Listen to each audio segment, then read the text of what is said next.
All right, welcome to another deep dive. Today, we're looking at user reviews for The Dark Knight.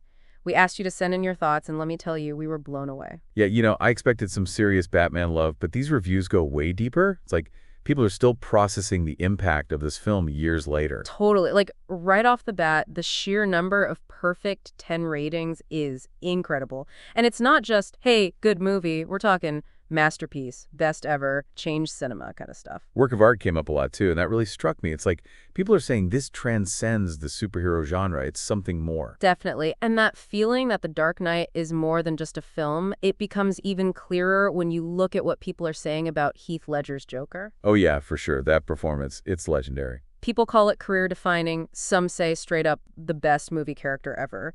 There's this sense that he tapped into something truly dark and unforgettable.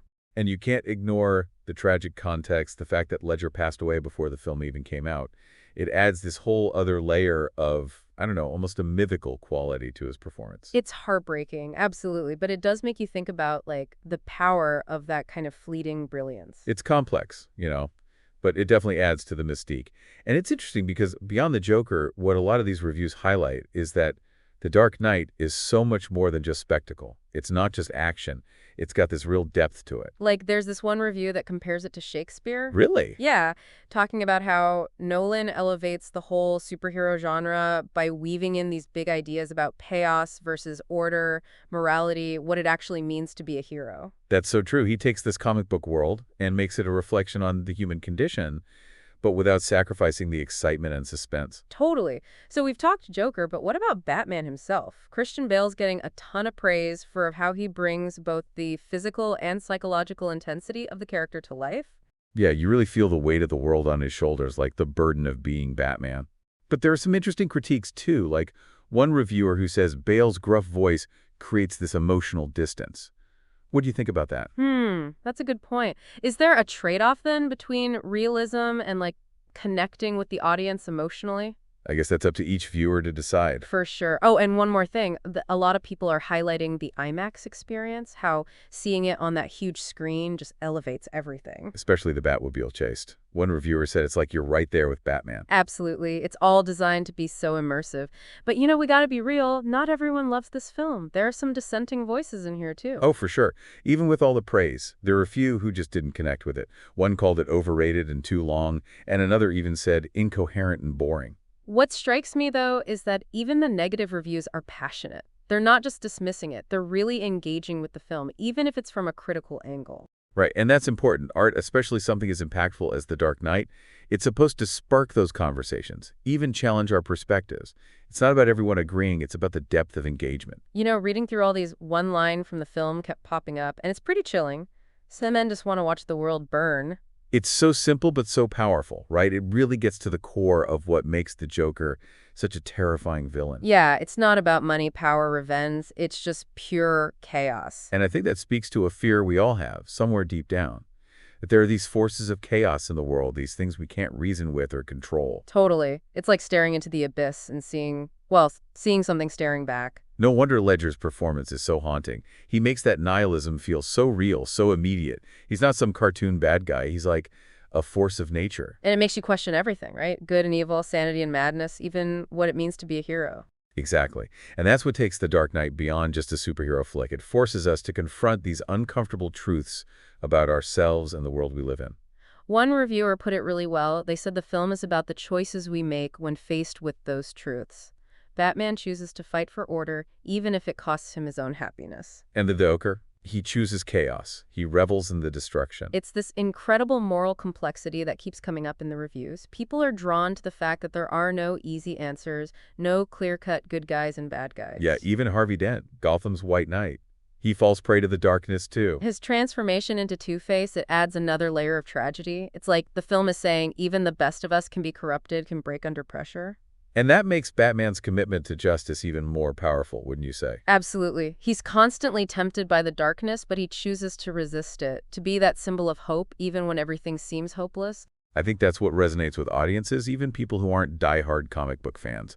It's something deeper, something more universal. There's one review that really stuck with me. It said, even if you hate Batman, you will love this film. Wow. It's like it just goes beyond those genre conventions, those expectations. It's a testament to Nolan's vision and everyone involved, really, the actors, the writers, the music. They created something special, something that's still sparking these conversations years later. Reading these reviews, you realize The Dark Knight isn't just a movie, it's an experience. It's a phenomenon, and it's left a mark not just on film, but on how we think about these big questions, these fundamental struggles. It's definitely worth a deeper look. How about we shift gears a bit and talk about the more technical aspects of the film, the things that contributed to this lasting impact? So we've talked a lot about the themes, the characters, the impact, but the question remains, why is The Dark Knight still considered one of the best, if not the best, superhero film ever made? Well, these reviews offer some pretty interesting clues. For one, the film really captures a specific moment in time. It came out in 2008, remember? A time of a lot of global uncertainty, anxiety. Oh, yeah, for sure. Seems of chaos, terrorism, the fragility of order, all that. It really resonates with people. It's like the film tapped into this collective unease, this feeling that things were kind of spiraling out of control. And in that context, Batman becomes even more important, right? This symbol of hope in the face of darkness. Exactly. He embodies this idea that even when everything is going crazy, you can choose to fight for what's right, to stand against the darkness. And then, of course, you have the Joker with his whole nihilistic philosophy. The let it all burn mentality. Right, is this stark contrast, and I think the duality is what continues to fascinate people. This idea of order versus chaos, good versus evil. It's all there. It makes you think about human nature, doesn't it? Like our capacity for both good and bad, the choices we make when things get tough. Yeah, It's pretty deep stuff for a superhero film. absolutely. And on top of all that, you can't forget the technical brilliance of the film. The action is still incredible. The visuals are stunning. And the score. Oh, man, that Hans Zimmer score. Speaking of the score, a lot of reviewers mentioned how much it adds to the film's emotional impact. All those deep percussive sounds, the unsettling electronic textures. It creates this amazing sense of tension. Did you feel that? Oh, totally. Zimmer's score is like a character in itself. It's not just background music. It's part of the storytelling, you know?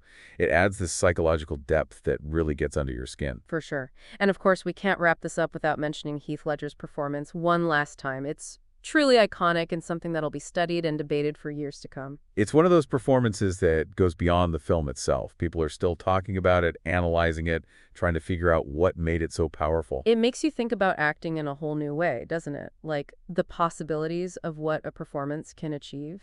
It's amazing. And it reminds us that even in a genre that's often dismissed as popcorn entertainment, there's room for real art, for real depth. The Dark Knight proved that superhero films can be so much more than just action and special effects. They can be thought-provoking, emotional, even philosophical. They can be works of art that stay with you long after you've seen them, films that make you think about the big questions, grapple with complex issues. And that's something pretty special. So as we wrap up this deep dive into the world of The Dark Knight, we want to leave you with this. What is it about this film that makes it so enduring for you? What resonates with you personally? What makes you want to revisit Gotham and face its darkness again and again? We encourage you to think about that. Maybe even give the film another watch with fresh eyes. You might be surprised by what you discover it.